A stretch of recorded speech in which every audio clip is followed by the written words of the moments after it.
Yo.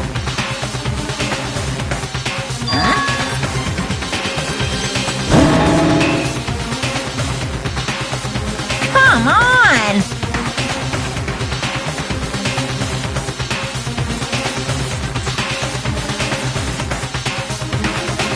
What are you gonna do?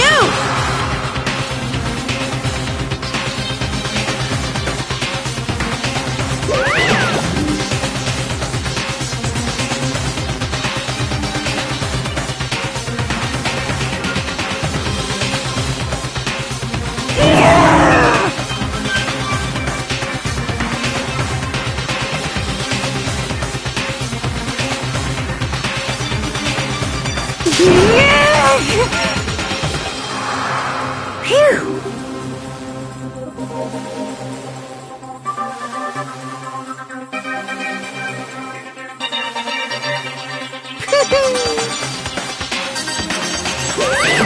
Let's go.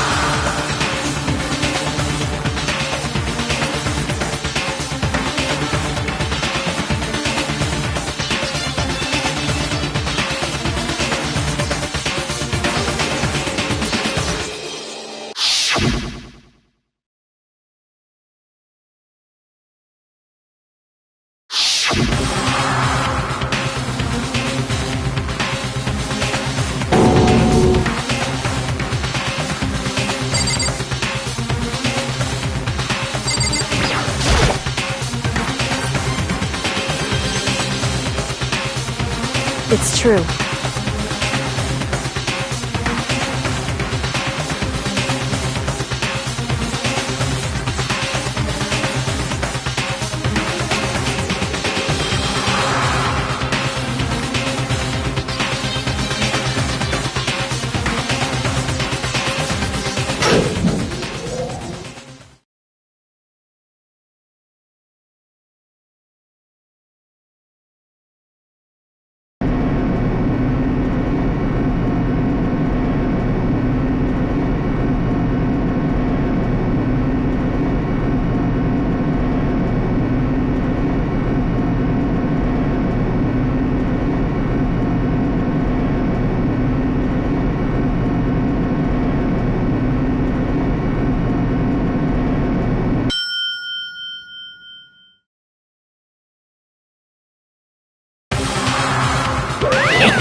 Very nice. Well? Thrills, chills, kills!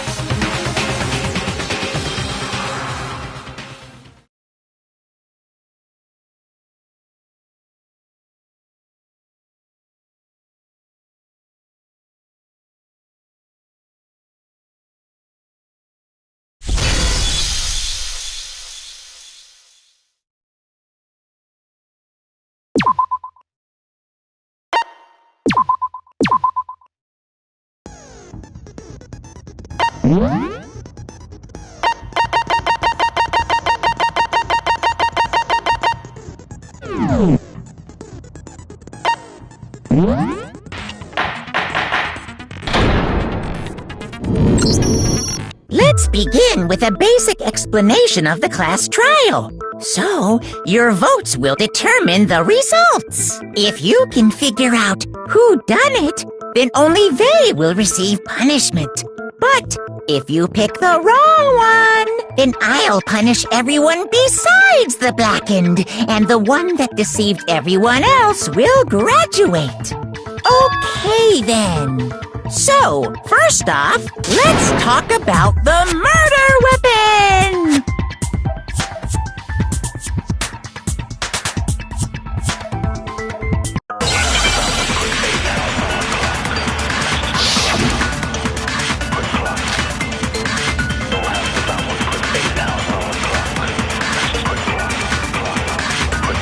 Chihiro's fatal injury.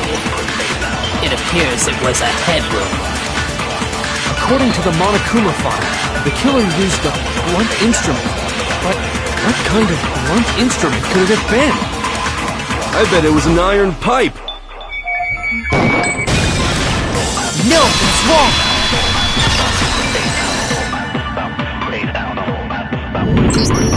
Can we agree that the object that dealt the fatal blow was the dumbbell, found at the scene of the crime?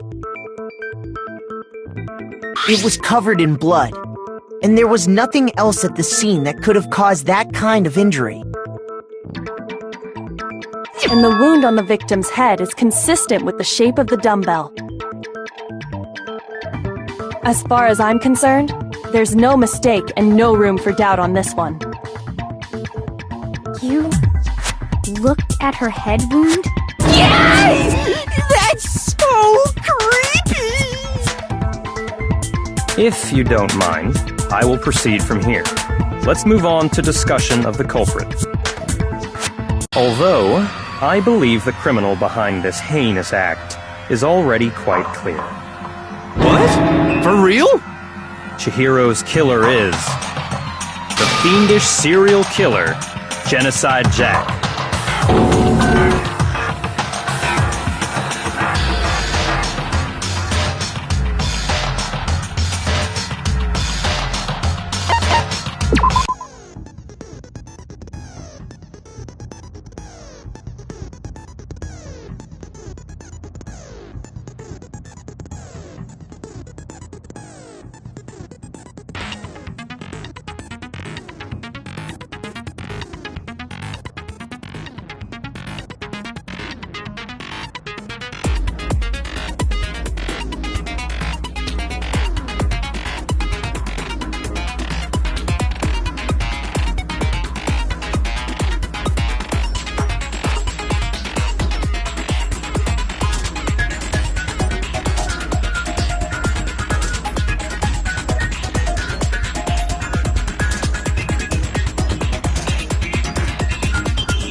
The culprit is Genocide Jack. I'm sure of that. Case closed, as far as I'm concerned. But that's impossible! Why?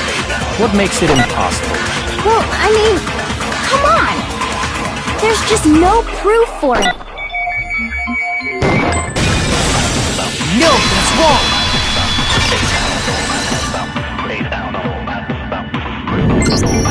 I might know one reason he could be involved. What? I found this file while I was looking around the archive in the library.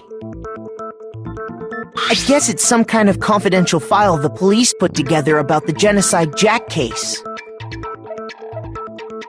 What? That's kind of weird as shit, isn't it? What was something like that doing in the library? The why of it is probably more trouble than it's worth. So let's forget about that for now. More importantly, it outlines all the specifics of every Genocide Jack case in exceeding detail. According to the file, there appear to be two defining characteristics in every Genocide Jack case. The first is that a bloody message is found written at the scene of every murder. Oh, that's right. Boob lust. No. It's actually bloodlust.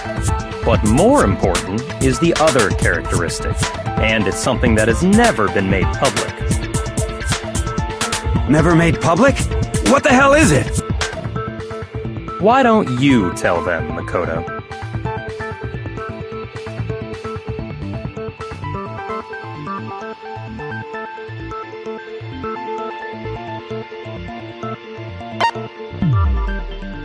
I got it! Apparently, in every Genocide Jack case, the killer suspends the body in a certain way. Other than the killer, the only people who know about this are the higher-ups in the police department. However, Chihiro was most definitely suspended in the same way. So, how did the culprit know about this when only high-level police officials were aware of it? There's only one logical answer I can think of. It's because the culprit in this case is the real Genocide Jack. No fucking way! You're saying Genocide Jack is one of us? Yes, in fact, it's Toko. What? Genocide Jack's true identity is Toko Fukawa. You lie! What? Hey, okay, wait, hold on a sec. Toko has, like, bloodophobia or whatever, remember? What kind of serial killer is afraid of blood? Is Toko Genocide Jack? The answer is yes and no. Another riddle. Man, why is this gotta be so complicated?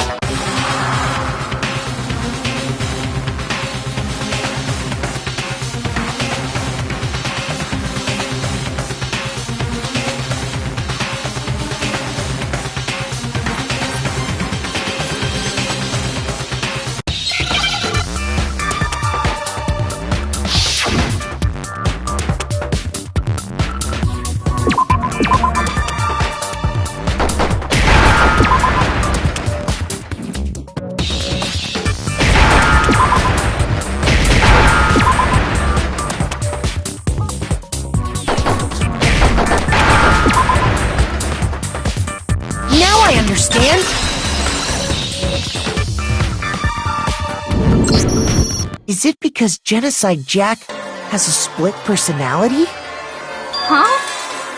I think I read that somewhere in the file, too. They thought that the suspect might have, what did they call it? Dissociative identity disorder. Oh, okay. But still, to go and say that about Miss Fukawa is... perfectly acceptable. Toko's strange behavior after seeing the body is proof enough that she has a split personality.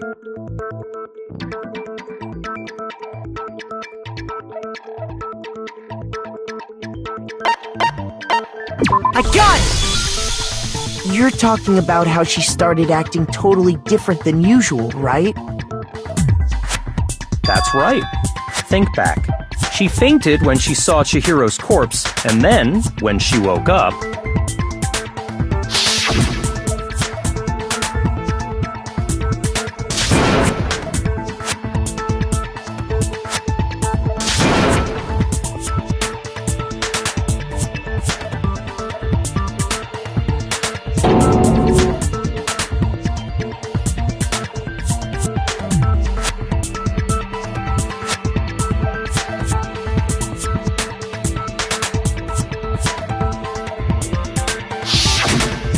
Acting funny, that's for sure. That melancholy tone of hers completely disappeared. Don't go assigning adjectives to my tone without permission. Not to mention, once she regained consciousness and saw Chihiro's body again, she was utterly calm. In other words, within her is one personality that can handle blood, and one that obviously can. So when Toko trapped herself in her room, it's because she was scared of Genocide Jack?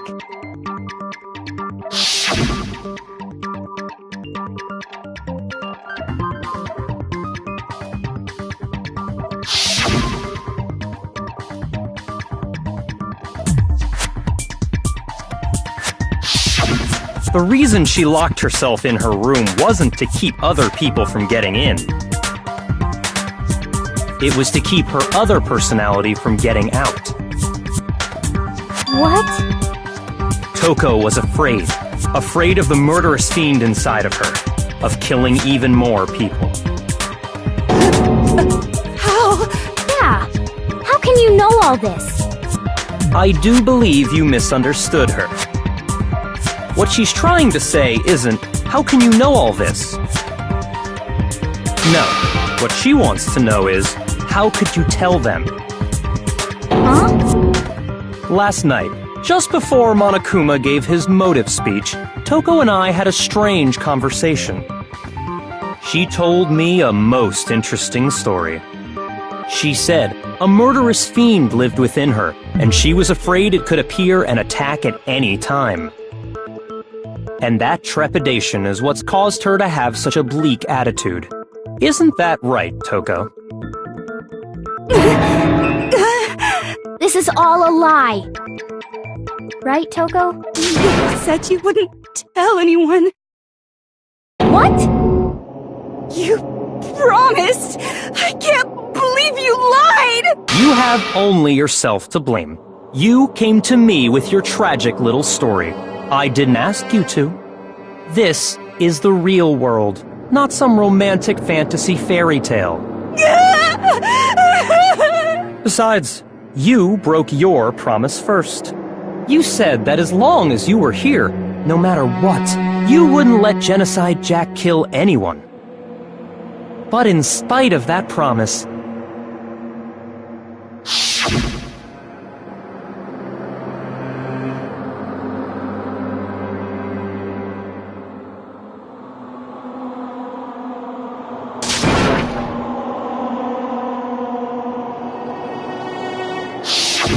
You said if I kept my promise, you would go out with me. That's the only reason I promised. how many times do I have to tell you? I never said that. But you weren't able to do it. You just couldn't resist that rush you got from killing, could you? I tried. I swear I tried to control it. But your efforts were useless. What a disappointment. I hate you. Well, the opening act is nearly finished. All that's left is to hear from the person in question directly. The person? You don't mean...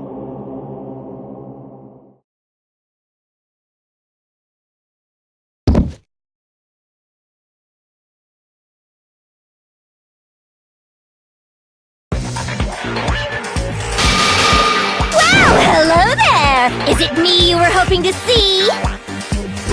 What the heck? So you figured it out, huh? Well, whatever. What are you gonna do? I'm the ultimate murderous fiend, Genocide Jack! Or better yet, let's go with Genocide Jill! What the fuck is this? Toko, what happened to you? Not Toko! That's a loser name! And what happened is a textbook split personality! So what if one of them happens to be a serial killer? You should turn a blind eye to one's fault.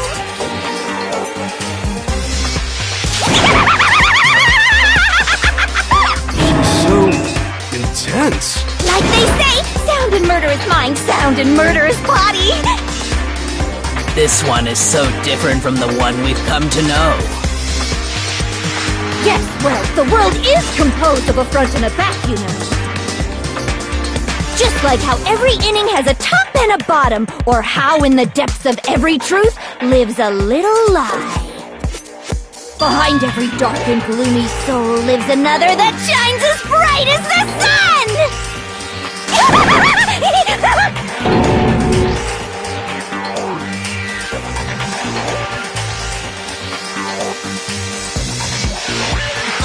Miss Jack, Jill, can I ask you a question? What's up? Some of us think you might be the mastermind behind our entire situation. What are your thoughts on that? Well, I'll tell you. I am the mastermind of all masterminds. Just kidding. Then it's not true? Of course it's not true! How dare you try to link me to that creepazoid! And another thing, the police and government and society in the outside world are totally powerless! I mean, they just let this idiotic bloodthirsty maniac go buck wild all over town! Sure, I'm a bloodthirsty maniac, but life is pain, right? To live is to hurt other people. It's a necessary evil if you want to survive. The act of living itself causes pain for everyone. Just kidding again! This should be enough to convince you. This murderous fiend is responsible for Chihiro's death.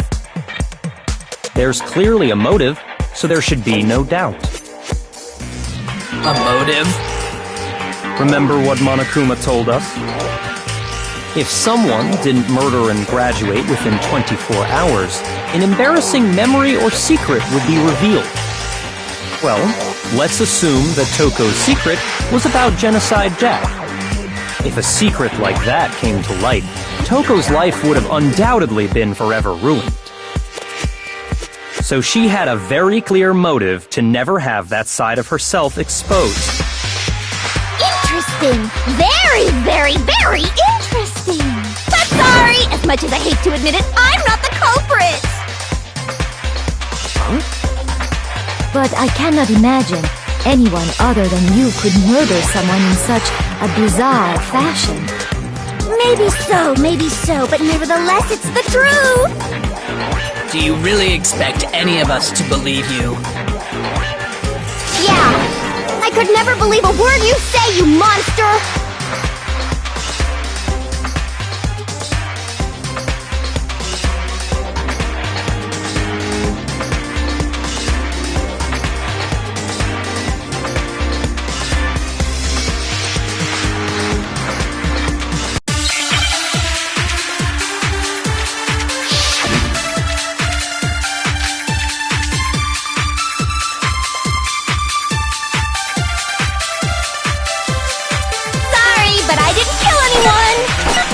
You say that, but do you really expect any of us to believe it?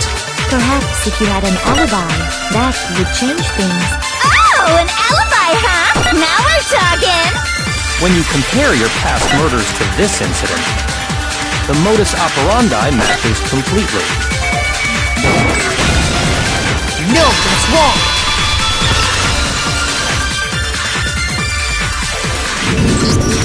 Are the methods of murder really exactly the same?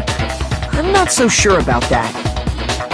I think there's a slight difference between the Genocide Jack cases and this one. Huh? How's it any different? Uh-oh, you don't know? Well then, human garbage, let me tell you! I murder with passion and conviction. I consider myself a professional, and I have a very particular way of doing things. Imagine you go to a fancy Italian restaurant. They're very picky about the noodles, the sauce, everything. But what happened to Chihiro? It'd be like if that same Italian restaurant started using ragu or Chef Boyardee. This is no creation of mine. Let me rephrase that, in a way that maybe makes more sense. There are two clear differences between the Genocide Jack cases and this one.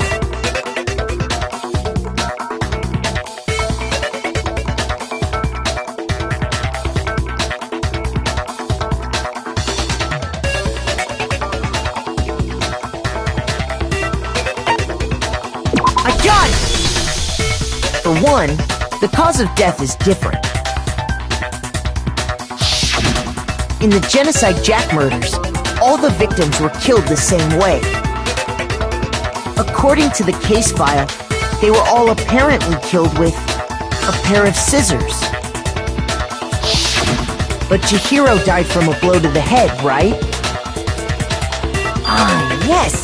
That is remarkably different from the other murders. Wouldn't it be strange for someone who kills the same way without fail to suddenly change their method? And there's more. One more conflicting detail. That's right! In my recipe of murder, if the bloody message is the tortellini, then the arrangement of the body would be the pesto sauce!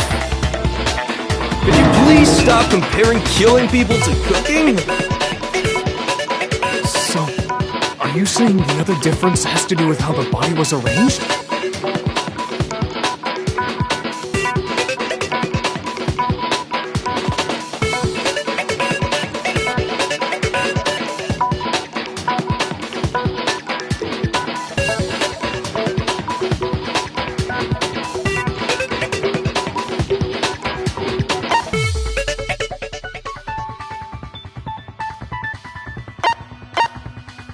I got it!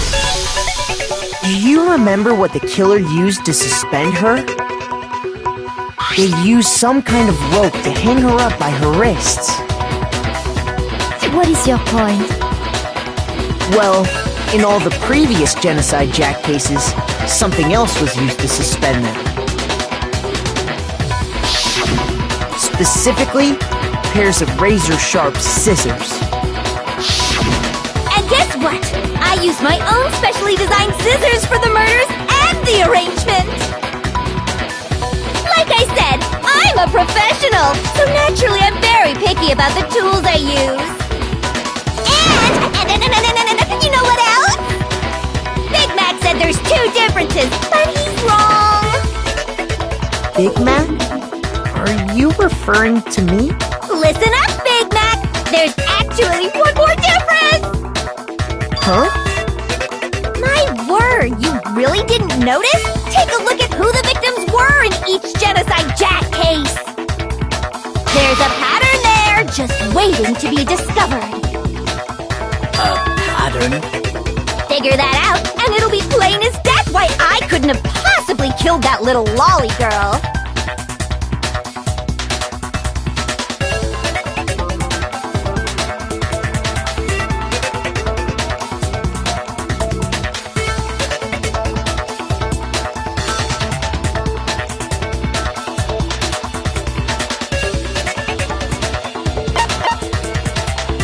I got it! Is it because Chihiro was a girl? Bingo! Bullseye! Right on the money! What are you talking about? In all the Genocide Jack cases, all the victims had something in common.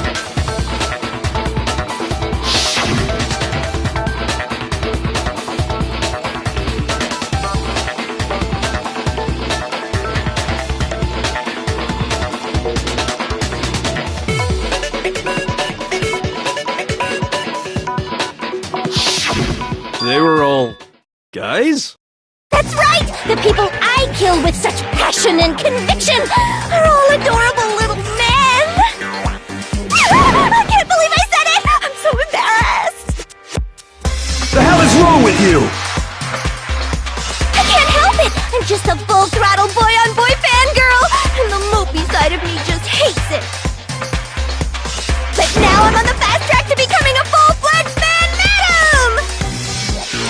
So, since Chihiro was a girl and not an adorable little man, you wouldn't kill her? Would an Italian chef suddenly start making ramen just because they're both noodles? Don't be stupid. I have too much passion and conviction to cross that line. That's the absolute reality of the one and only. We get it. You've clearly explained your hobby and your philosophy. But that's not all there is to it. It's a different matter entirely, when you're forced to kill in order to survive. Quiet, lowly cur! Lowly? Cur? I would never kill for a reason as petty as mere survival. And if by some fluke I did kill to survive, why would I bother with the message and arrangement? It'd make me the obvious suspect! That does make some amount of sense. Plus, whatever reason I have for killing, I would never leave out my prized scissors. Who would go out of their way to use a big, stupid, heavy dumbbell? Maybe you used the dumbbell because you couldn't find any scissors in the school? Any scissors? I don't just use any scissors. I only use my own set of high-class envy of the entire world scissors! Okay, whatever. There still aren't any in the school. Are you sure about that?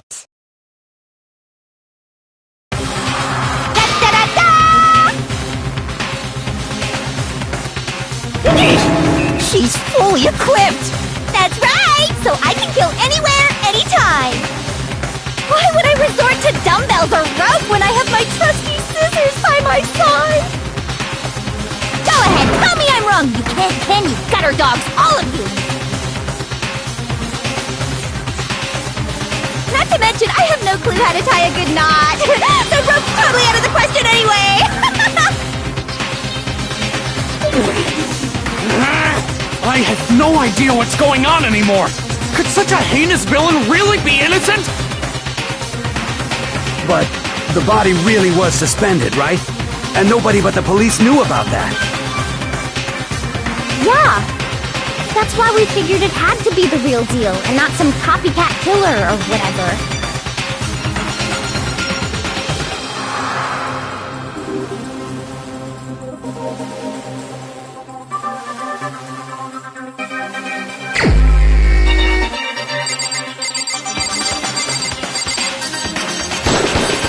Here's my answer!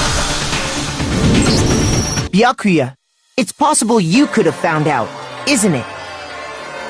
You'd have no problem gaining access to classified government documents or internal police records. Plus, you'd already looked through the Genocide Jack file before this all happened, hadn't you? Are you saying Mr. Togami did it? Then, the reason he pushed the theory of Genocide Jack being the killer so hard was because he wanted to pin the crime on her. So, he rearranged the scene to disguise it and make it look like I put my stamp on it! The adorable glasses man was behind it all! Oh, I'm on fire! Well, Byakuya, what's your response? I see. So now the suspicion falls on me. Then I must ask, when would you say I began acting suspicious? Surely you must have an answer. Looking back and thinking about it now, the way you were acting right before we discovered the body was a little strange.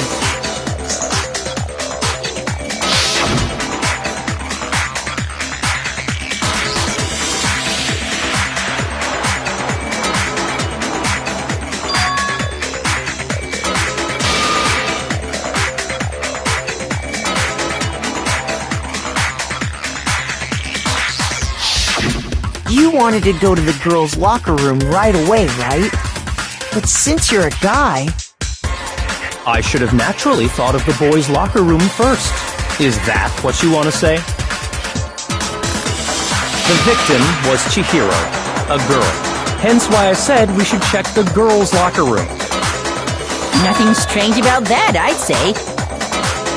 On the contrary, there's something very strange. Okay then. What's so strange about it? Go ahead. Share with the rest of the class.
So, you said Byakuya was acting kinda weird before we found the body.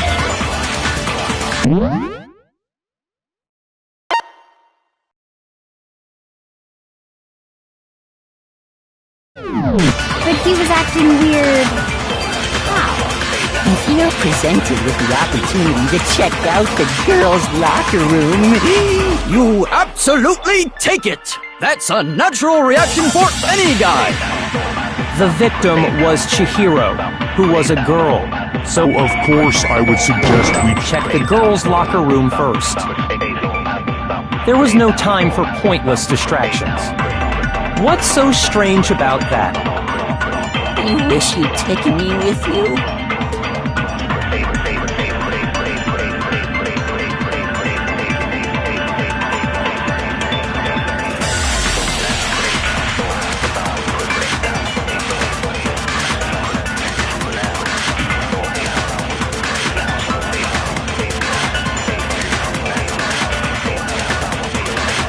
So, you said Byakuya was acting kinda weird before we got his body.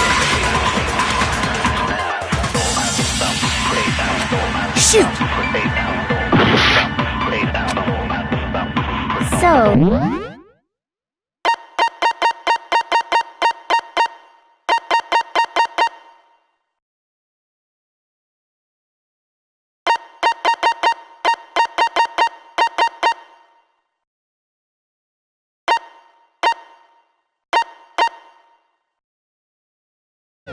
You said Byakuya was acting kinda weird before we found his body.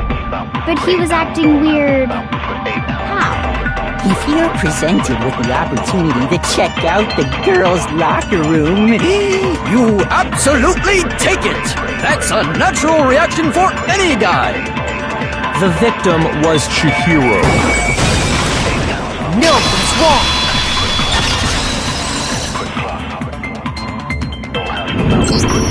I'll tell you what's so strange about that.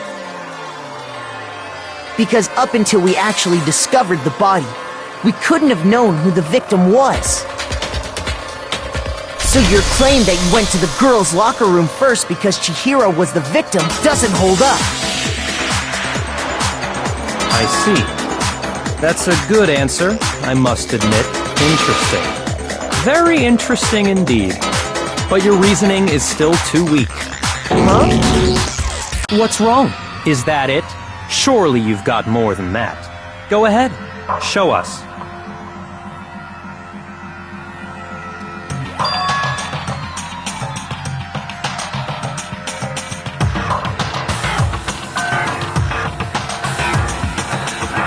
What's the matter? You're not finished already, are you?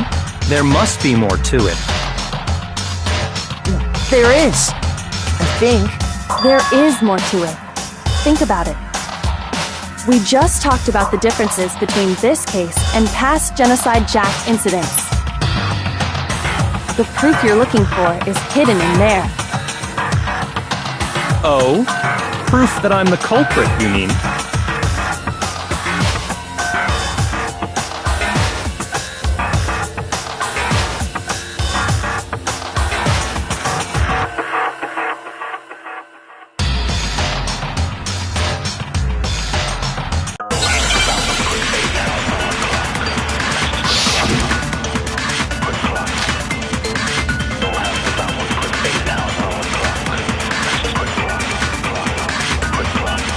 Difference between the cases? You want me to explain it again? When I want to kill, I use my very own special scissors. And I use those same scissors to arrange the body. But Chihiro was suspended with... It was some kind of rope, was it not? That's right! It absolutely was! then there must be something very fishy indeed about that rope. Hey, Byakuya, where'd you get it from, huh? I'd never seen that rope before in my life. No, it's wrong!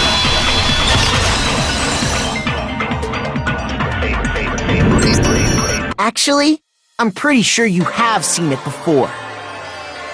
Because, you see, that rope, or should I say, that extension cord? What? An extension cord? Byakuya, you've used the extension cord in the library more than once, haven't you?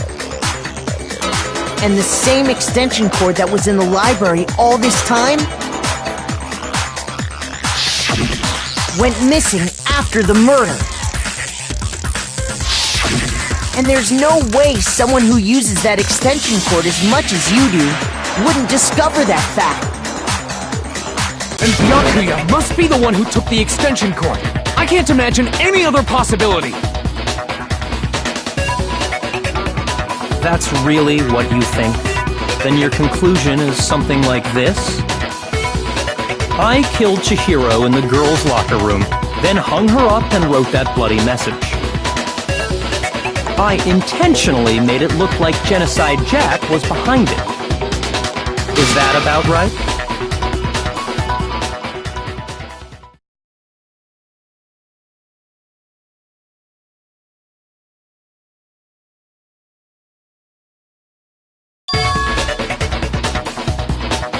What's wrong? I asked you if you think that's what happened. Hell yes, that's what happened. So that's it, right? Byakuya's the killer. I don't disagree with not disagreeing. He kept calling this a game, right? So he'd be totally willing to do something like this to win. Sorry, but could we hold on just a second? I think we need to talk about this a little more.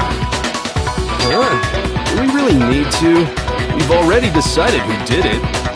I know, but still, there's something that's still bothering me. Is that right? And what, pray tell, is still bothering you? I killed her in the girls' locker room, then disguised my crime. Specifically, I dressed it up to make it look like it was the work of a homicidal psychopath. What about all that bothers you?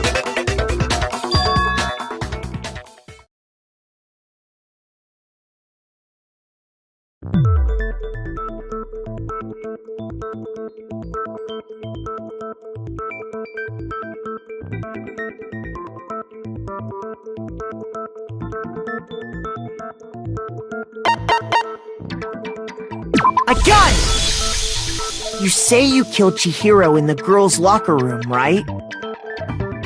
But are you sure about that? Isn't it possible that the murder took place somewhere else? How disappointing. What kind of question is that? Even in the world of disappointments, this is a true letdown. She was found dead in the girls' locker room. There is absolutely no question about that.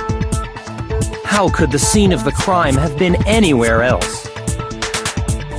Well, I think it's entirely possible that she was killed somewhere else, then carried there later, along with the rest of the murder scene. The rest of the murder scene? That was awfully specific. Please tell me you have a reason for saying all of that. I believe I do.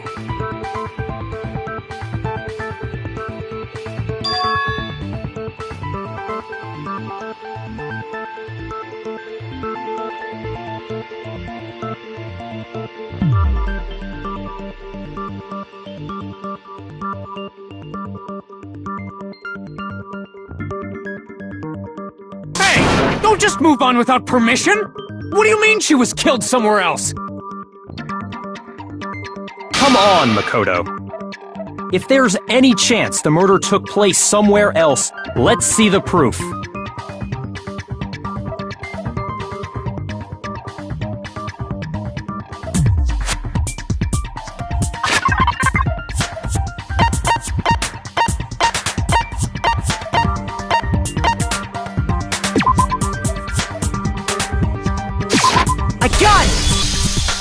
The proof that she was killed somewhere else is the poster that's hanging in each locker room.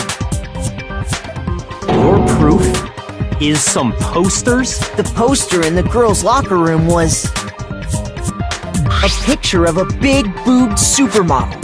But don't you think that's kind of strange? Why would the girls' locker room have a poster like that? I bet those massive jugs of hers were totally fake! Meanwhile, the boys' locker room had a poster of the super popular boy band Tornado. Again, that doesn't really seem to belong in a boys' locker room. So you're saying that maybe the posters were switched? And there's one other thing I noticed about the locker rooms.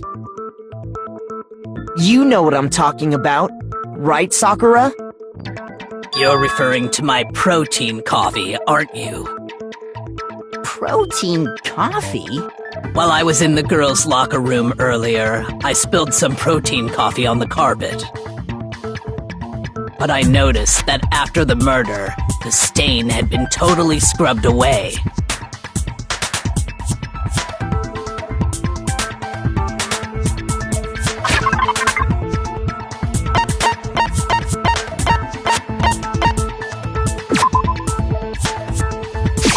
I got it! The stain on the girls' locker room carpet wasn't scrubbed away. In fact, I found it on the boys' locker room carpet. That's definitely the stain from my protein coffee. Then, does that mean that the carpets were switched too? But why would anyone do that? To move the murder scene from one locker room to the other. It's certainly plausible, don't you think? What? In other words, in order to completely swap the scene of the crime, the blood-stained poster and carpet were moved along with the dead body. By doing this, the killer was able to change the entire room where the murder took place. I can certainly follow your reasoning, but why would the culprit bother doing that? Huh? Why would they go through all that trouble of switching the scene of the crime? Actually, an even bigger question. If the murder did take place in the boys' locker room, then how did Chihiro get in the boys' locker room in the first place? To get into the locker rooms, you have to swipe your e-handbook across the card reader device. But Chihiro's handbook should have only allowed her access to the girls' locker room. She had no way to get into the boys' locker room to begin with. No, she did have a way, and I can tell you what it was. I highly doubt that. Shut up! I'm telling you, I know how she could have done it.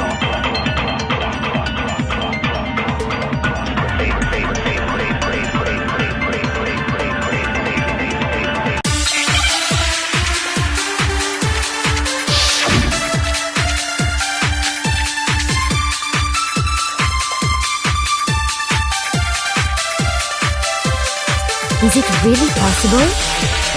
Could Chihiro really have gotten into the boys' locker room somehow? Ah! I got it! She must have hacked her e-handbook! She was the ultimate programmer, after all. I'm sure that would have been no problem for her. No, I don't think that's it. She used the thing that was in the main hall. Huh? What thing? I'm talking about Leon's handbook, of course. No, that's wrong!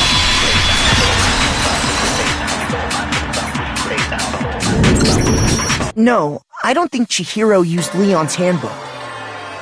Why not? Because Leon's handbook was broken. Oh. Well, then, yeah, I guess that'd be pretty impossible, huh? I am struck silent by how quickly you gave up. Plus, isn't there a regulation against using someone else's handbook? Actually, the rule states that loaning your handbook is prohibited. It says nothing about borrowing one. In other words, you could borrow a dead person's handbook all you want, and you'd be safe. Yup, yup, yup! Hit the nail square on the noggin! Of course, if it were broken, that wouldn't make any sense anyway. So then, she must have hacked hers, like I said. She used her ultimate programmer skills and... Psst! You can't fix an e-handbook. The instant you open one up, a security buzzer starts blaring. So, if she didn't use Leon's handbook, and she didn't modify her own handbook... Maybe Mr. Naegi's initial assumption is just... wrong? It seems like there's no way she could have got into the boys' locker room. So I guess so. Okay then, I vote for Byakuya.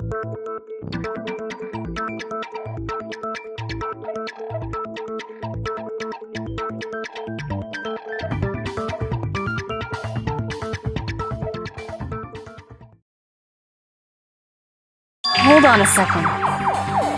I agree with you, though. I think you're on the right track. What the... You finally decide to open your mouth and that's what you've got to say? There's no way she could get in the boys' locker room, right? So... Why are you so sure she couldn't get in? There's still one other way she could have gained access. What? What are you talking about? What other way is there? Well, to explain that, why don't we take a little break from the trial?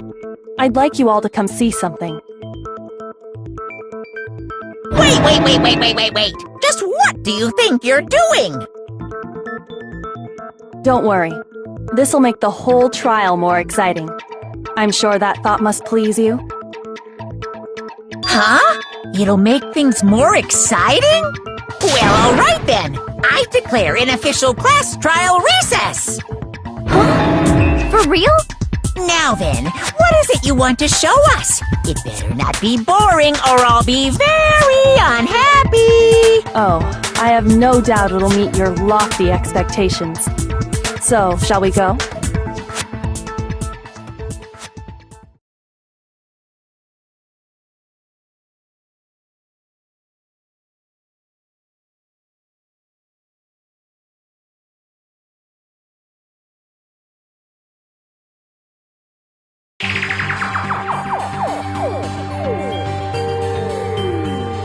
Girls' locker room? We've already searched this place top to bottom! What are you trying to pull, Missy? I'd like you to examine the victim's body one more time.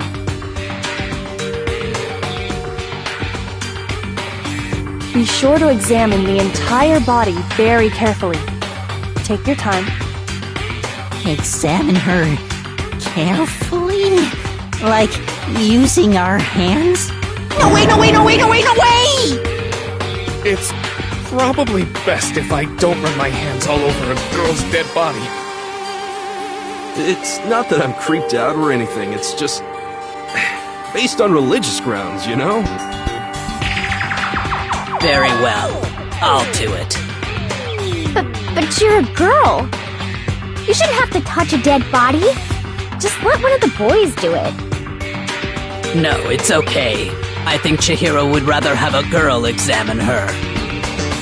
So just leave this to me. Sakura. What is this? Some kind of secret girl-on-girl action? Is that what you two are about? That's not it at all. Stop screwing around. Okay, here I go. I'm sorry, Chihiro. Please excuse the intrusion.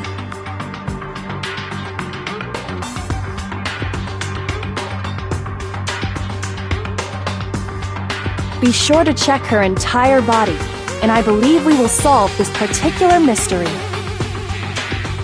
Her entire body? I know you say that, but... What? This is... What is this... What is it? Not possible. It's not possible.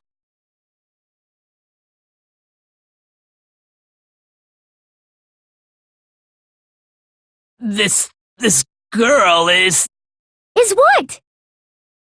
Is a boy! Ah, I see. So, she was actually a he. Interesting. Thank you for confirming this fact.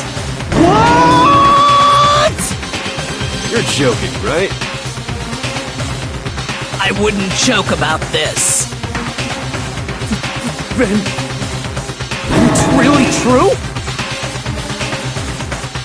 Chihiro was a guy? Oh, what, you guys didn't know? Heck, I knew that right off the bat! Chihiro Fujisaki was totally a guy! He was a cross-dresser? Oh, I was really on fire! I wish I had killed him! So that's what Kyoko wanted to show everyone, huh? Interesting. Yes, that certainly does make things much more exciting. Now let's ride this wave of excitement back to the courtroom and get back to the trial. I do apologize for keeping you waiting. Now then, let's resume the class trial. We've all just learned of the shocking revelation that Chihiro was actually a boy. Let's pick up from there. Yes, well, I don't know his reason for hiding it, but the fact is, Chihiro was not a girl, but a boy.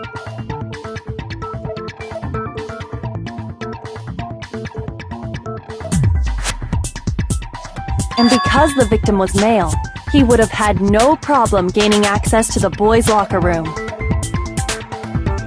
Assuming his handbook did, in fact, list his gender as male, then yes, that would be true. Of course his handbook said he was a boy. He dressed like a girl, but he was a boy through and through. So then, there should be no issue with Makoto's initial assertion. The victim was killed in the boys' locker room, and was then later moved to the girls' locker room. And the killer could have easily used Sayaka or Junko's handbook to get into the girls' locker room. So Chihiro really was killed in the boys' locker room? I still don't understand the motive for moving the body, but yes, that does seem plausible. Well, I must admit, I did find it rather odd. I knew he felt a little off. There was a certain incongruity to his female body.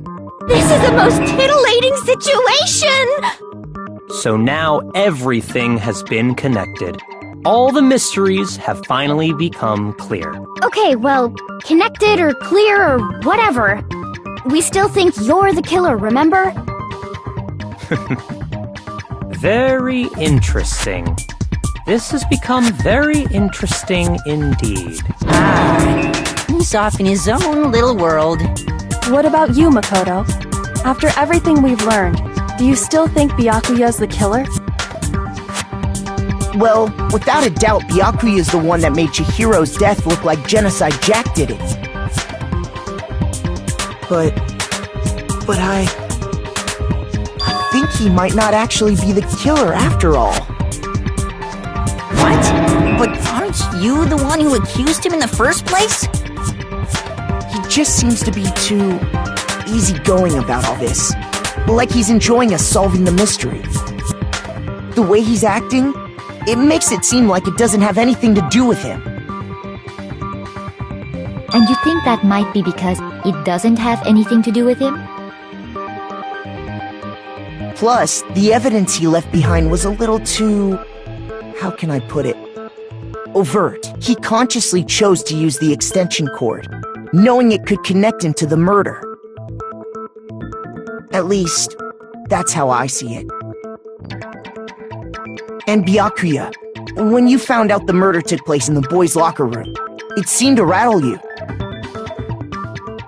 And then again when you found out Chihiro was actually a guy.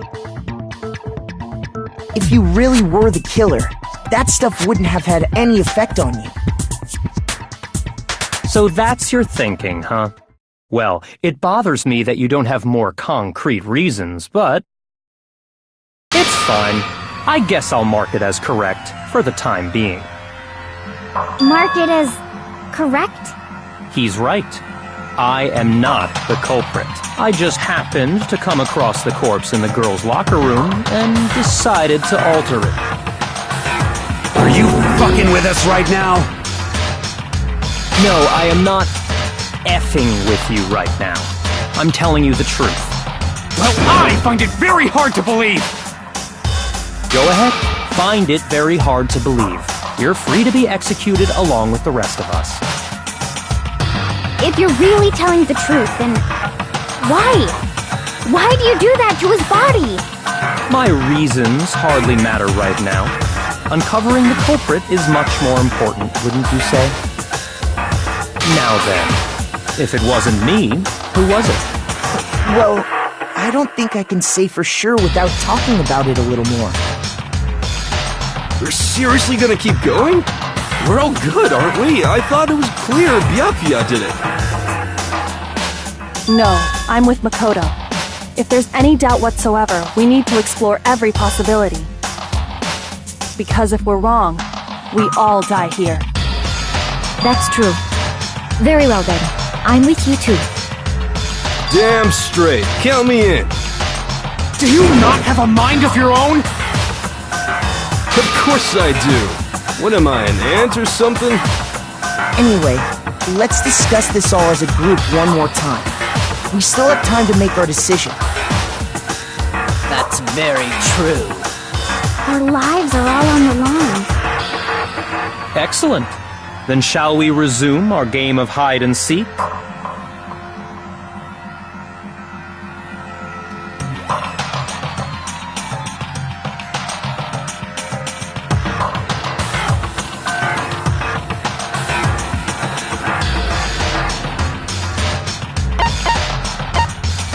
I got it!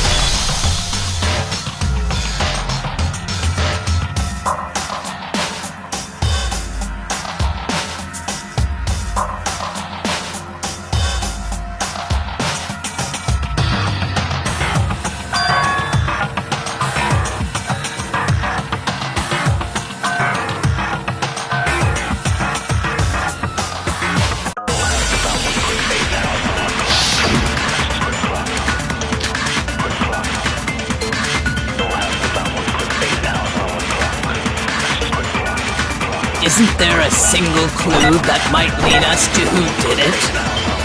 Well, clues are one thing, but did nobody get a look at the killer? I'm sure if someone saw the killer, they would have said something by now.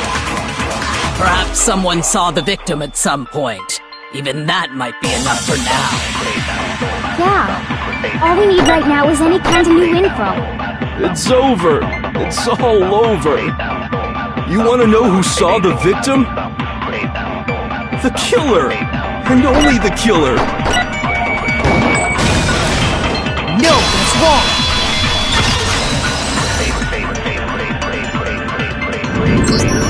I believe someone else did see the victim before he was murdered. What do you think, Celeste? Now that you mention it, yes, I did see him. Huh? Really? Oh, but I suppose only Makoto knows about this. The rest of you had no idea, did you? That is why you're all making such ugly noises. Whatever! Just hurry up and tell us! It was last night, right before nighttime. I saw Chihiro in the dormitory warehouse. I saw him stuffing a track jacket into a duffel bag. And then, I assume, he headed off to exercise. A track jacket and a duffel bag? But we didn't find anything like that at the murder scene. It seems likely that the culprit destroyed them to get rid of any evidence. And that is when he said something that struck me as rather odd.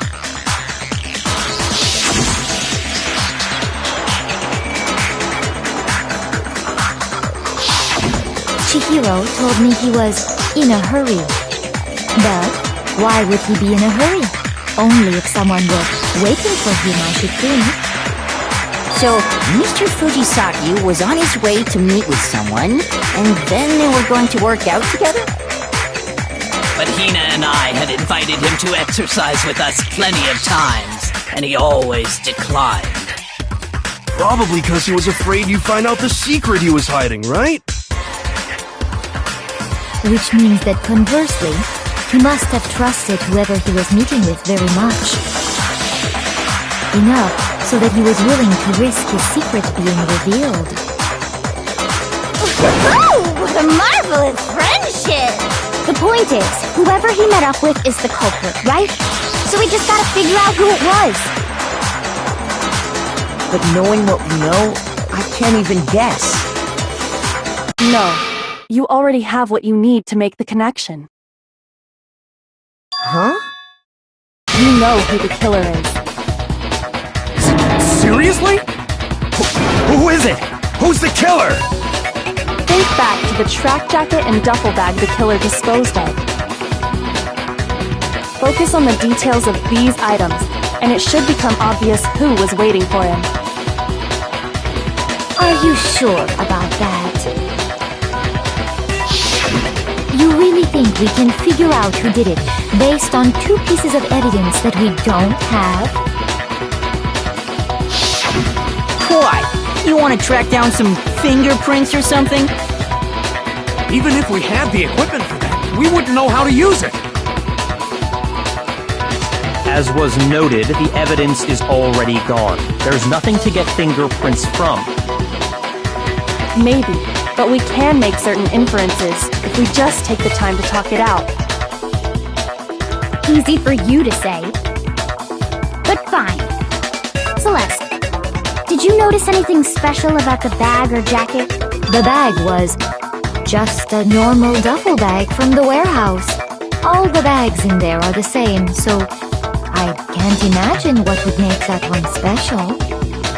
Well, if I remember right, there was a decent variety of tracksuits to choose from. Do you think there might be some connection between the culprit and Chihiro's jacket?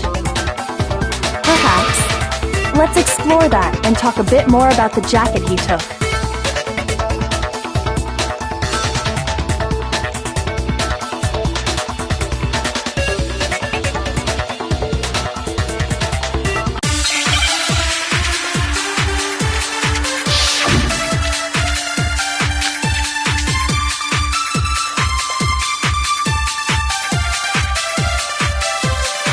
First of all, we know where Chihiro was headed. He was on his way to go exercise.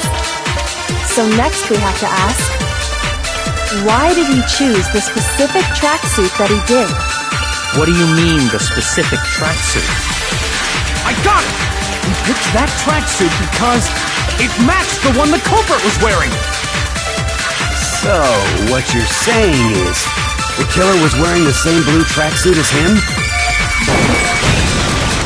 No, it's wrong!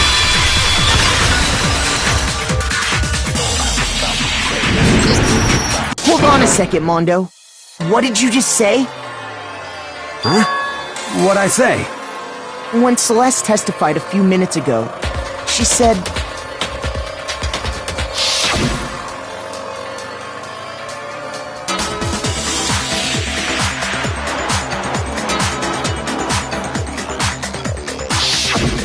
She never said anything about the jacket's color. So why did you say Chihiro's blue tracksuit? What are you... You just... Hey, Celeste, what color was Chihiro's tracksuit? As a matter of fact, it was blue? And before we began the trial, did you tell anyone that? The only one I told about any of this was you. Then, Mondo, how did you know what color Chihiro's tracksuit was? Because I just... I'm sure he saw the clothes at some point in the investigation. No, that can't be it. The bag and clothes were surely disposed of by the time we began our investigation. Then the only reason he could have known what color the tracksuit was is if he saw Cherry with it before he died! That's the only possibility! Cherry? Are you talking about Chihiro? So, how about it? Did you see the tracksuit or didn't you? Just by chance. I just happened to see it last night. He walked past me. And he was carrying the tracksuit in his hands. No, that can't be it either. According to Celeste's testimony,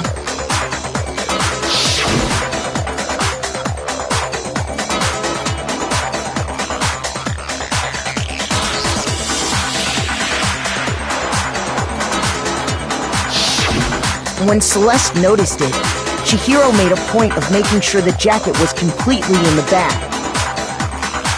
If you just ran into him briefly, you couldn't possibly have seen what color the tracksuit was. It would appear you've dug your own grave. Perhaps. But you handed him the shovel, didn't you? That's why you said what you did. Focus on the tracksuit and it'll be obvious who he met with? What a bunch of nonsense. Ah, now I understand.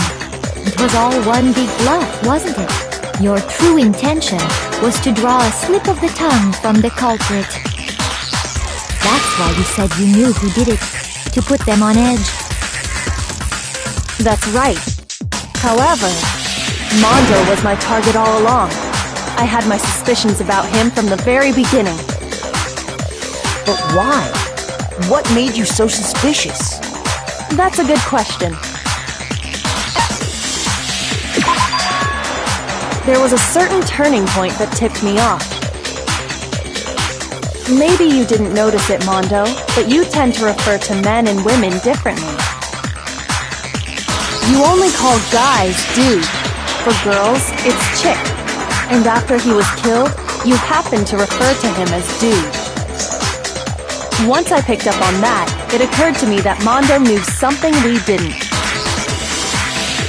You noticed such a tiny detail? Are you a witch? She's a witch! You're positively frightful! No, I'm not the frightful one. Not nearly as frightful as someone capable of murdering a friend. Mondo, was it really you? Did you really kill Chihiro? I didn't kill anyone! You've been all over me, judging everything I say, putting words in my mouth. What gives you the right to treat me like a goddamn criminal? Yeah! He would never do something like that! This is a false accusation! It's true. My reasoning on that is pretty shaky. That was fast. Well, this does present us with a problem. It seems we are all out of leads. My time has nearly come. That's what my little ghost friend is telling me. Oh yeah, that reminds me. Hifumi, weren't you telling me you'd found some evidence? Really? What kind of evidence? Actually, now that I'm thinking about it here calmly, it might not be all that relevant. Jeez, does your confidence just get up and walk away? It's fine, man. Just tell us. If you really insist, then, here it is. What do you have there? It happens to be an e-handbook. I found it laying on the ground, so I scooped it up.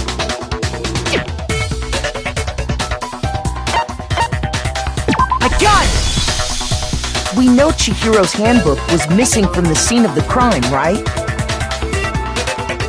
For a fact. For a fact indeed. I was totally sure I'd found it. Then it must hold some clue about the culprit, right? Well, that's what I was hoping. But it's busted. It won't even turn on. I imagine the culprit broke it to get rid of any evidence after the murder. That's odd. I didn't think the handbooks were quite so fragile. You're right. They're not. They're totally waterproof and shock resistant. It would take an awful lot to break one. And yet, this one does appear to be broken, as is Leon's, sitting useless in the main hall. For all your confidence, that is a remarkably high failure rate. Do you you think there might be some kind of mystery in there somewhere? How precisely did the handbooks get broken? I got it! You already told us before that the handbook has one weak point, didn't you? You remember that? Sure, maybe I let that slip, but I never told anyone what the weak point actually was. But if the handbook is supposed to never break, and two of them broke in quick succession, then we can only assume that someone's figured out its weakness. You know what the weakness is, right, Monokuma? So, what is it? You're asking me? I think it's a necessary piece of information if you want this to be a fair trial. But if I tell you, and someone else decides to copy it, that would be very not good. Just tell us already! Why would we want to break our own handbooks? Oh well, I have a weakness for pushy demands. But you're sure you won't follow their example? Then allow me to make a special announcement. The weak point of my cutting-edge e-handbook is... when it's exposed to high temperatures for too long, it will suffer a meltdown and totally break! I flippin' knew it! You knew it? Yeah, 'cause I found the handbook laying on the floor of the sauna. The temperature in the sauna can reach over 200 degrees. Strange how you don't get burnt, huh? It's because as your sweat evaporates, it creates a cooling layer of air around your skin. If the hot air of the sauna were somehow pushed directly onto your skin, you'd definitely get fried. That layer of air would get blown away. That's why you may feel a burning when you move around. So when you're in a sauna, make sure to keep nice and still. Interesting. I learned one new fact today. That is a mere trifling speck of knowledge. Anyway, if you found the victim's handbook in the sauna, then the killer must have been purposely trying to raise its temperature in order to break it. Meaning the culprit somehow knew its weakness. But how'd they find out? Monokuma said he didn't tell anyone, right? Indeed. Quite the mystery. What if they found out by accident? What do you mean by accident? What if the killer took their own handbook into the sauna, not knowing its weakness, and it broke? They'd realize it was broken, of course, and it wouldn't be hard to figure out why. And once they had Chihiro's handbook, they knew they had an easy way to dispose of it. I won't say it's not possible, but who would have done something like that? I don't know of anyone who took their handbook into the sauna. I might know someone who did. Whoa! Seriously? I think the one who may have taken their handbook into the sauna was...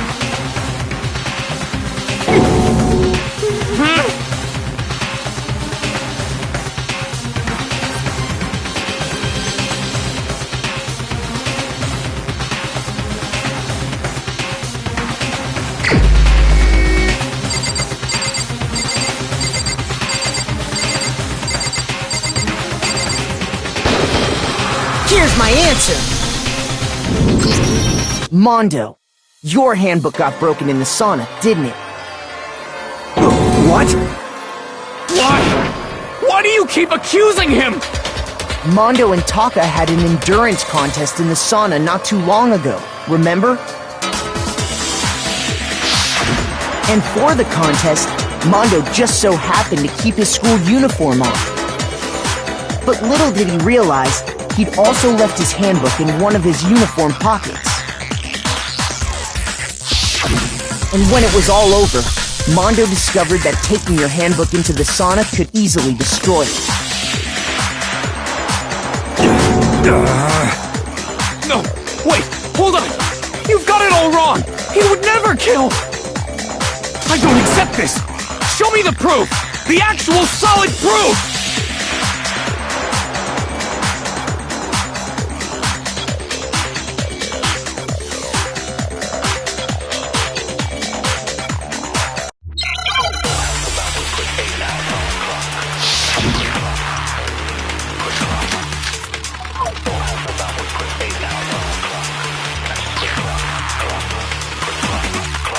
Let's test Makoto's assertion. If what he says is correct, then Mondo, you broke your own handbook.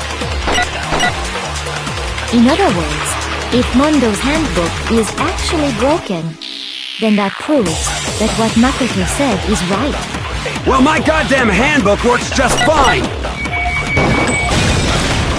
No, that's wrong!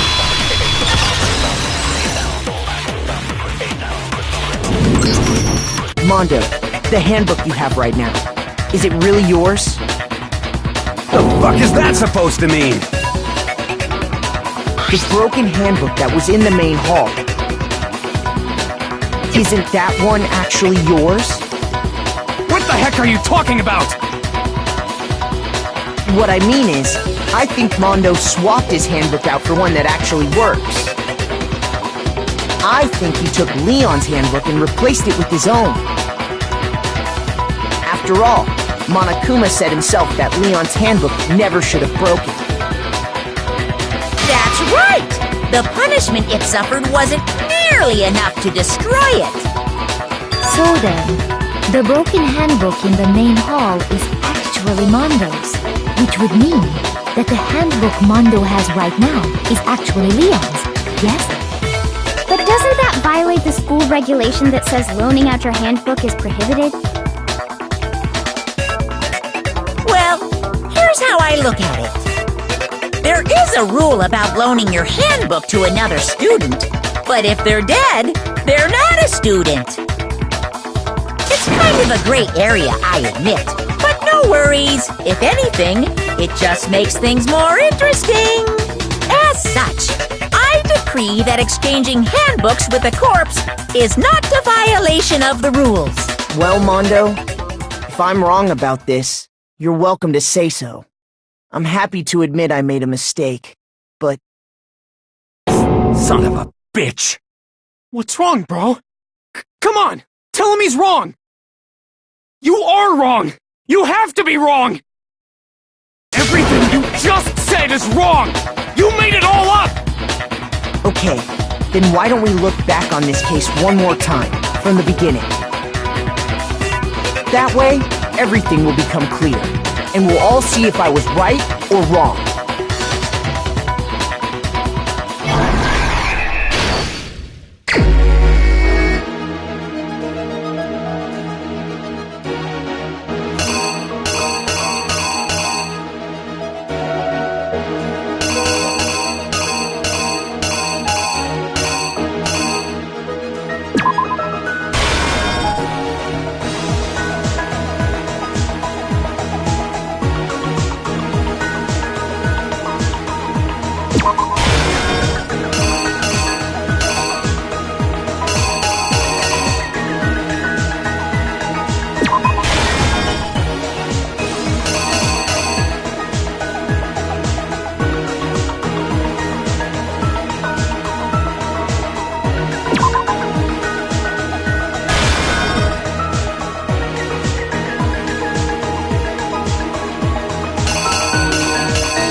exactly what happened. First, let's take a look back to before the incident.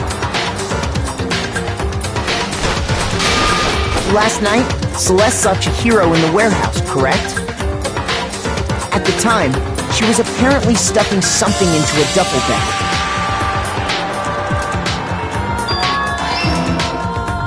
That something was a blue tracksuit. You can confirm this, right, Celeste?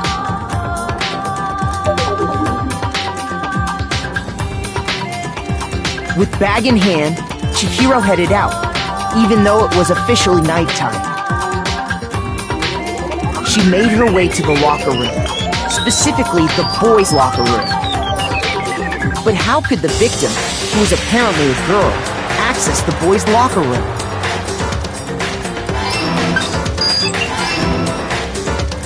Simple, because she was really a he, which is why he was able to use his own handbook to gain entrance to the boys' locker room. Once inside, he met with someone there, and the person he met was the one who killed him.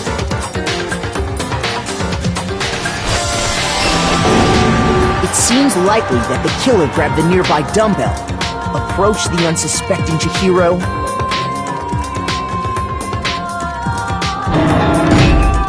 and attacked him. And that's where the bloodstains on the poster and carpeting in the boys' locker room came from.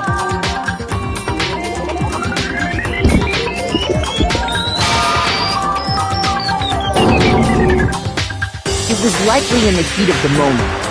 The body was arranged, but the murder itself felt unplanned.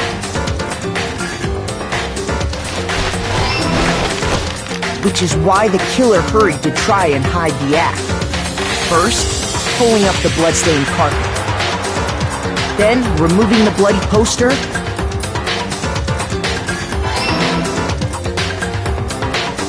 And finally carrying the corpse into the girls' locker room. A girl's handbook was necessary to get into the locker room, of course. But this alone doesn't prove that the killer was necessarily a girl. After all, Sayaka and Junko's handbooks had been placed in the main hall. Using one of those, a boy could get into the girls' locker room without much problem. And that's exactly how the killer did it. With the carpet and the poster they brought with them, they got to work.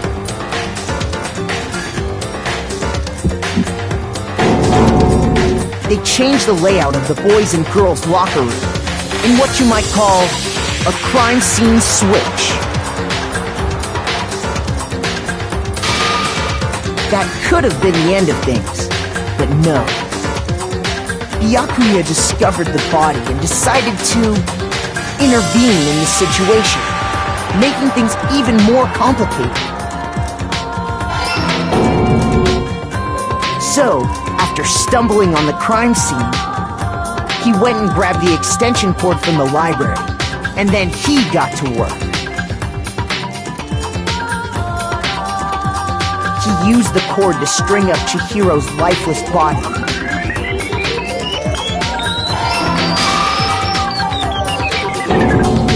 Then, using the victim's own blood, he left a grisly message there at the scene of the crime. He wanted to create the illusion that Genocide Jack was responsible for the slaughter.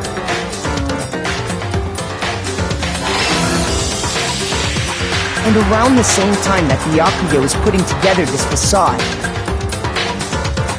the killer, having already disposed of Chihiro's bag and other belongings, arrived at the sauna. There, they planned to destroy the last piece of evidence, Chihiro's handbook.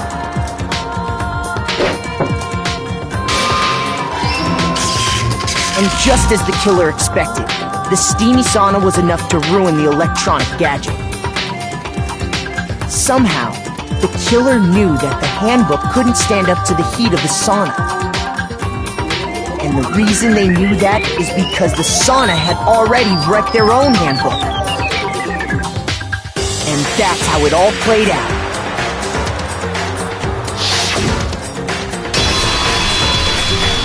Isn't that right, Mondo Orada?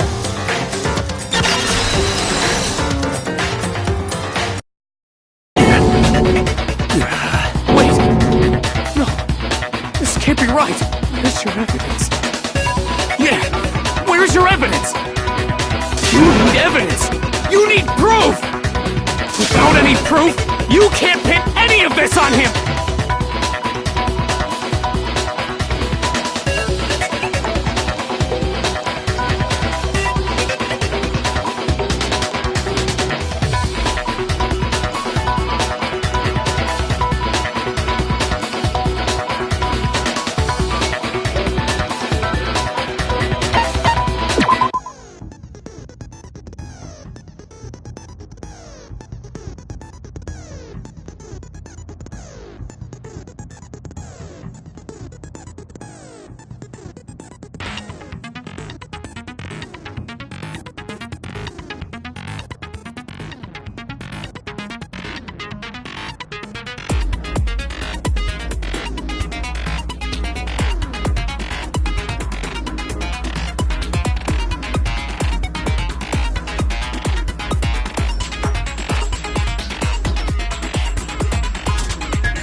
Show me some evidence! You're wrong! I won't listen! I refute you! False! Show me some evidence! I won't listen! False! I refuse to vote! Show me some evidence! You're wrong! I won't listen! I refute you! False! Show me some evidence! I won't listen! False! Show me some evidence! This should prove it!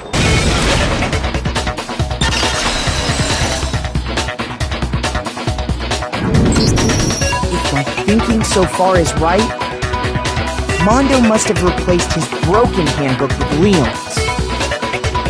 In which case, we can just check each of our handbooks right now. Once we do that, we'll... We don't gotta do that. Huh? Yeah, I did it. I killed him.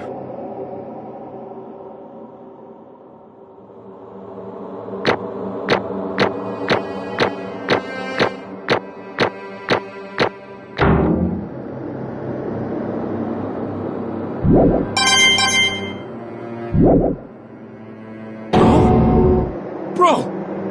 What are you saying? I got no choice, man. After hearing all that, I gotta just... give up. Go ahead, Monokuma. Get it over with. Ask for the goddamn verdict. Roger that! Wait! Hold on! No waiting! No holding on! Time for the moment we've all been waiting for! Grab your lever and give it a yank! Who will you elect as the Blackened this time around? Will you make the right choice or the dreadfully wrong one? What's it gonna be? What's it gonna be?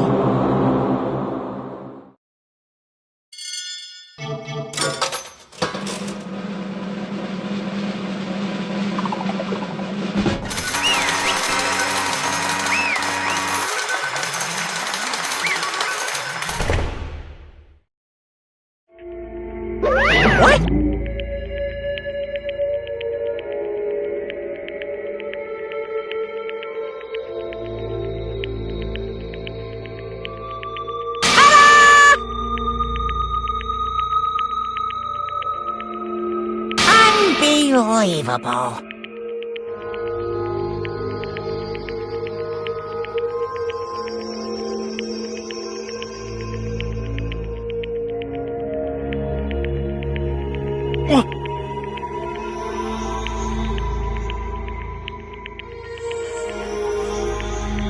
Sorry. What is this?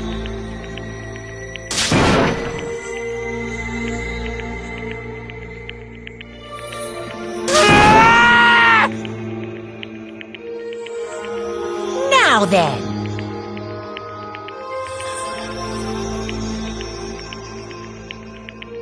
Actually...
Weak.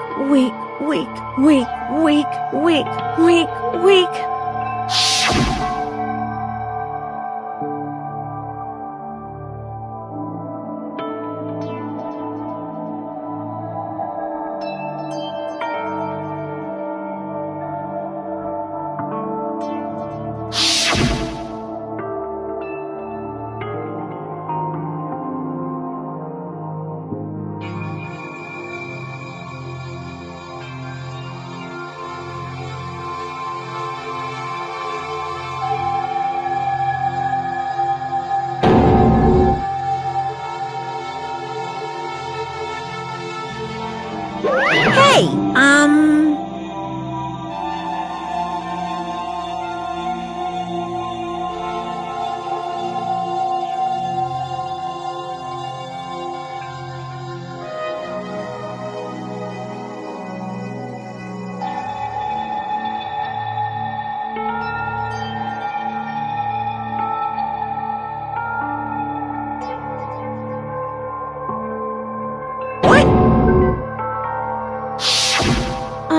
I'm sorry.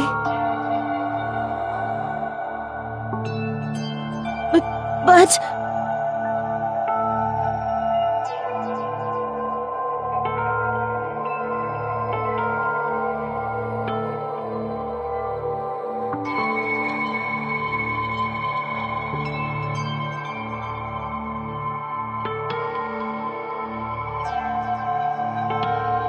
That's right. I want to change.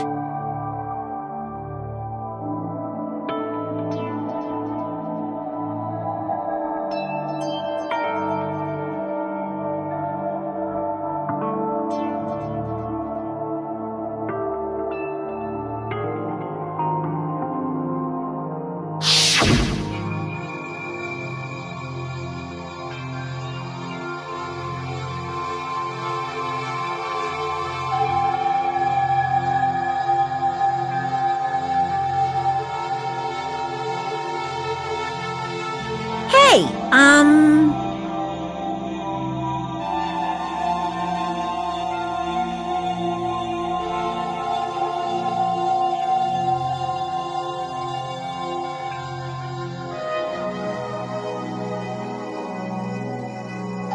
Yeah, that's right.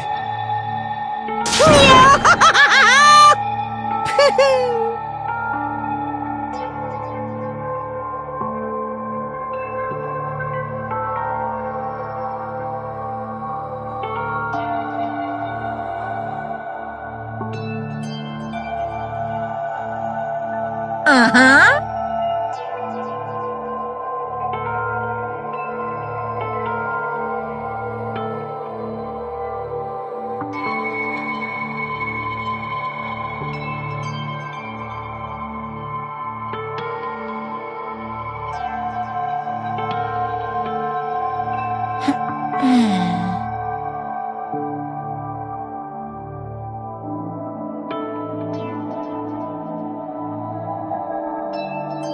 Correct.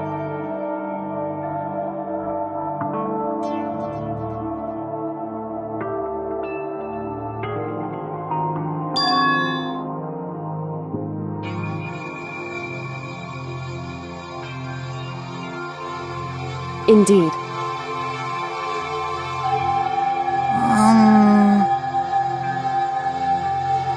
Certainly.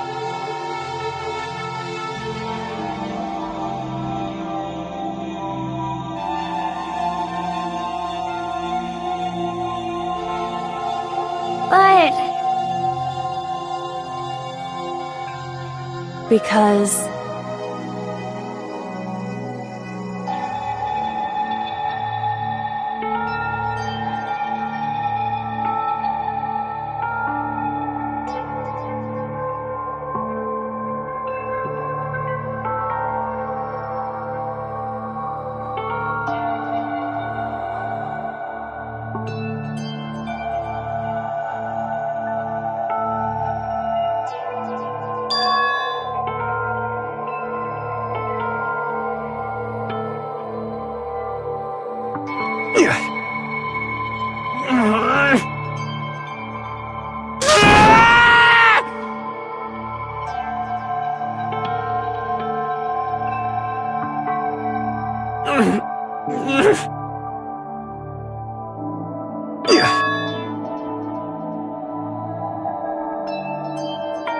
I knew it.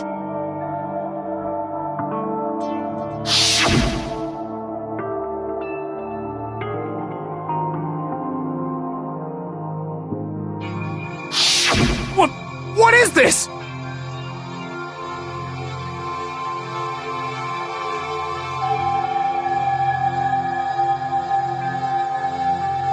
You're wrong! Don't make me repeat myself.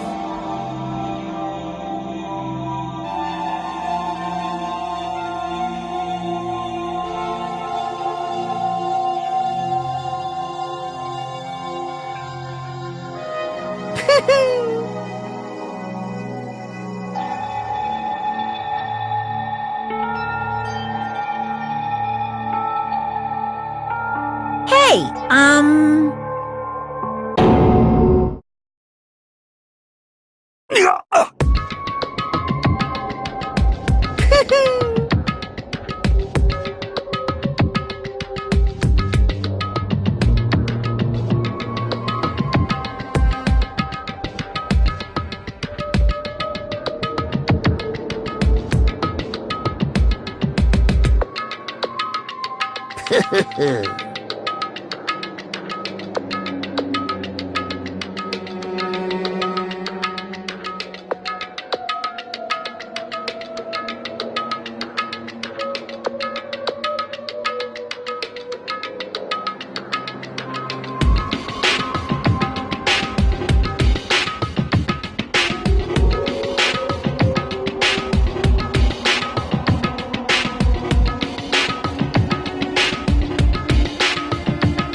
I just...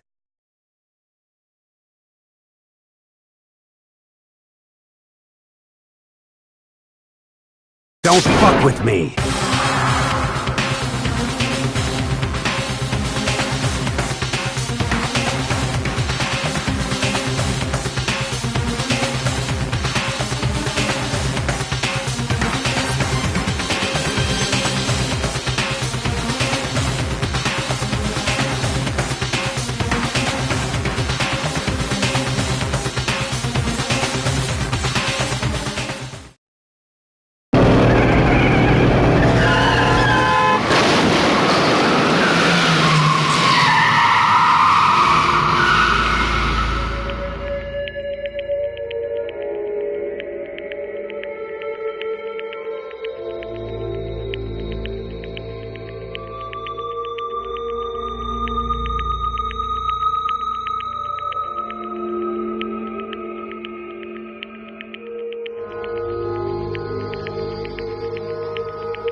I just...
I just...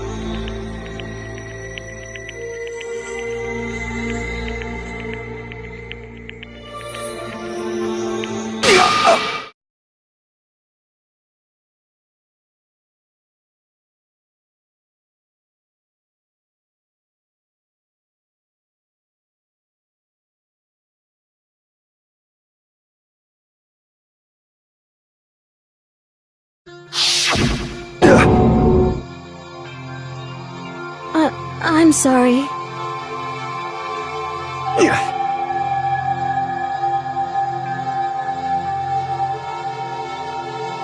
Huh?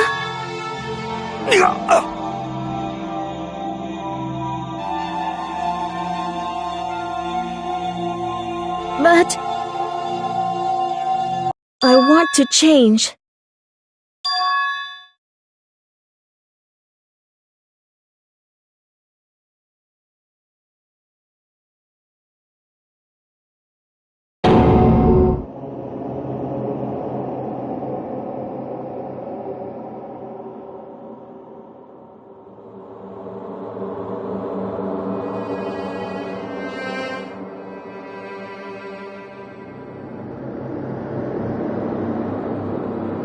piece of...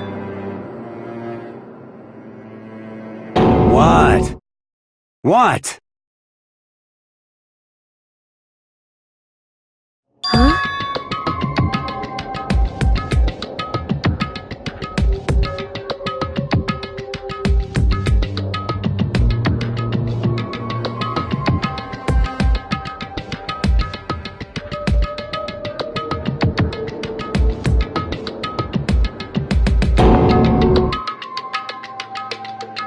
What?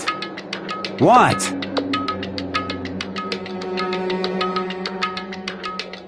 No!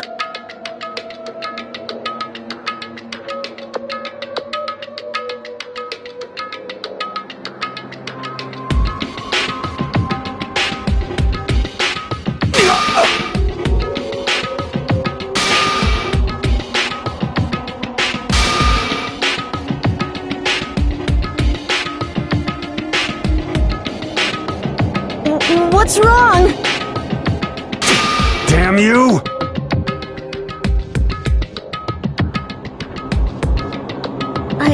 I just wanted to... Yeah, that's right.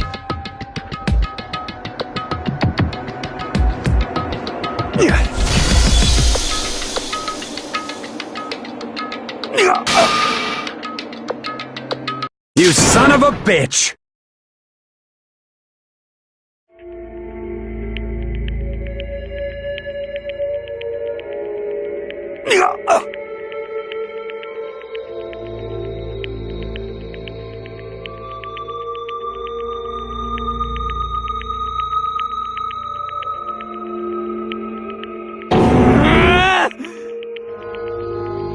I killed him. I killed Chihiro. Even after all this time, I'm still just as weak as I've always been. And thanks to that, I did something I can never take back.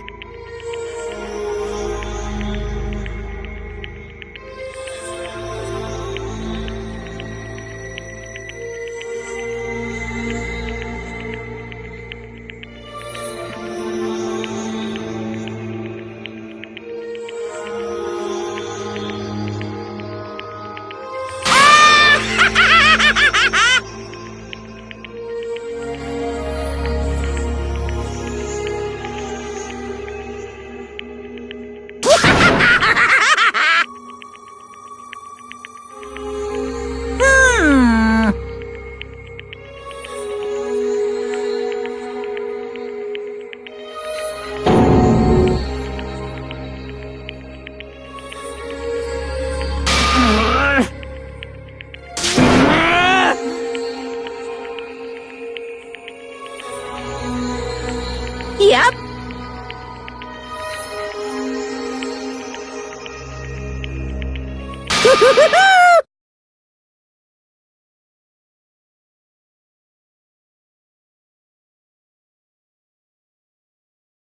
It can't be. Well now, well now, well now, well now.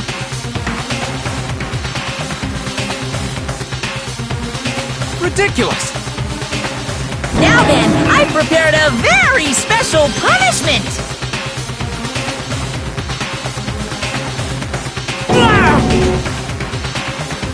Let's give it everything we've got!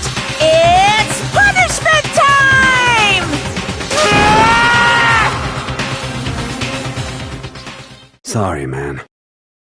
I couldn't keep the promise we made. From one man to another.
naturally. Hey.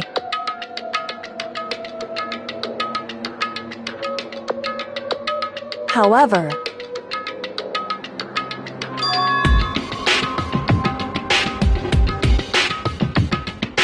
What?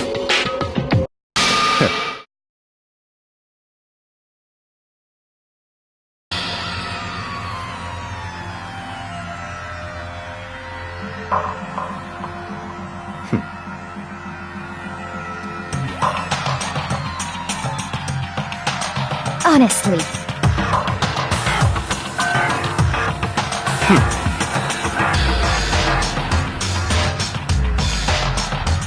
There is nothing to be done.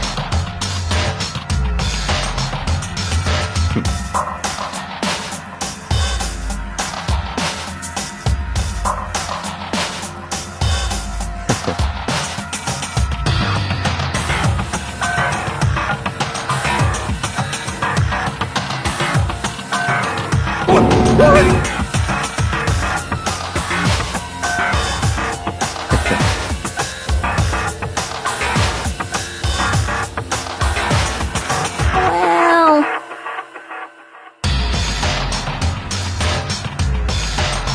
That's right.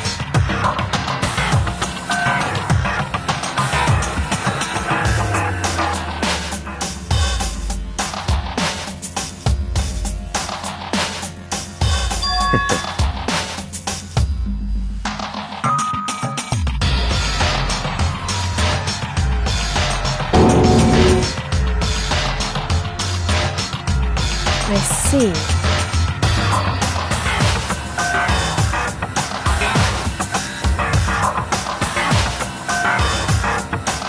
But...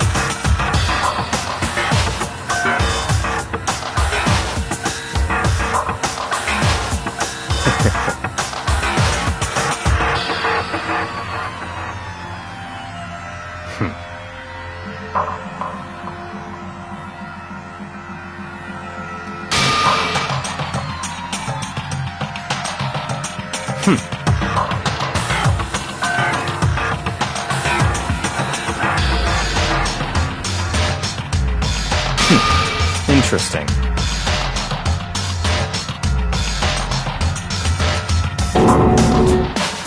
Correct.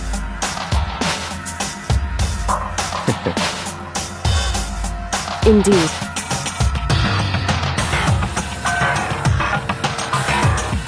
Hey, What's this? you...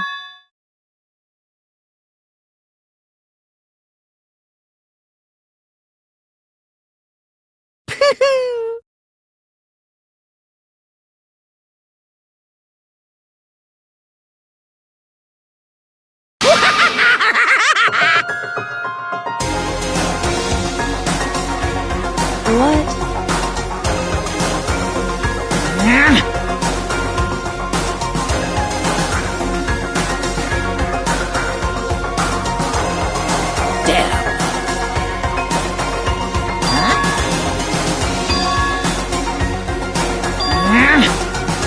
What the heck? Damn it!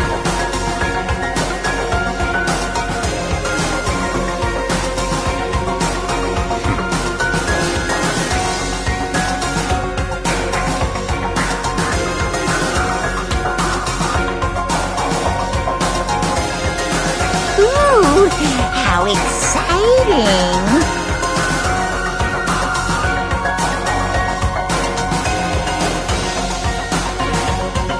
That's enough.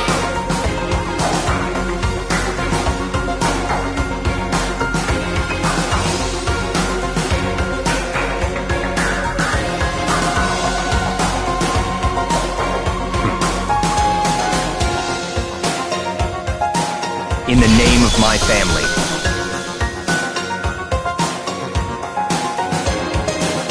You're getting all riled up!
Well, anyway, like I was saying, this is a pretty good spot. Yeah, a really good spot. Anyway, isn't it amazing how that girl went and killed someone before things even had a chance to get boring? Once things really get moving, it'll be like a roller coaster. There won't be any stopping it. Fear and despair charge forward at a speed nothing can hope to match. But I must admit, I'm disappointed. I went to all the pain and effort of making you part of the group, and you couldn't play your part. You do remember you were supposed to make the first move, right? Well, no biggie. Nothing we can do about it now, so just do your best to make things more exciting from now on, okay? After all, that's what everyone wants to see.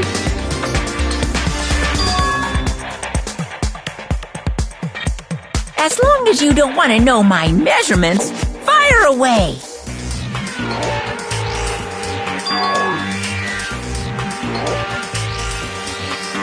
Ooh, my, you really took me by surprise there. I know I said you could ask anything, but... Super denied, ultra denied, demonic denied! Because you see, that's my ace in the hole. And nobody'd be dumb enough to reveal that, right? No matter how close they were to their friends.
DanganRonpa.